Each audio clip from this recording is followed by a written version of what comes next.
આ કોઈ પણ સંજોગોમાં ચલાવી લેવાય નહીં। આ રાજ્યના અને દેશના ગરીબ માણસને પણ આ દેશના બંધારણે ગૌરવપૂર્વક જીવન જીવવાનો અધિકાર આપેલો છે। જિલ્લા કલેક્ટર તંત્રને એટલું જ કહેવા માગું છું કે તમારામાં પાણી હોય તો દિનુ બોગા સોલંકીની સામે કાર્યવાહી કરીને બતાવો।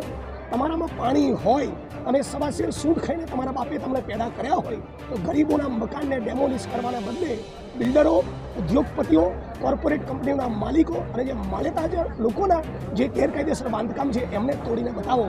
આ જે અધિકારી હાથમાં દંડો લઈ આ ડેમોલેશનનું નેતૃત્વ કરી રહ્યા છે એમણે ભ્રષ્ટાચારી અધિકારી તરીકે 50 કરોડની સંપત્તિ મોરબી અને રાજકોટમાં ઊભી કરી એની ઘણી બધી માહિતી મારા સુધી પહોંચી રહી છે અને એમના ચિરંજીવી એ 1-1 કરોડની ગાડીઓના ફોટા ઇન્સ્ટાગ્રામમાં મૂકી રહ્યા છે। એની પણ હું એસીબીમાં કમ્પ્લેન કરવાનો છું।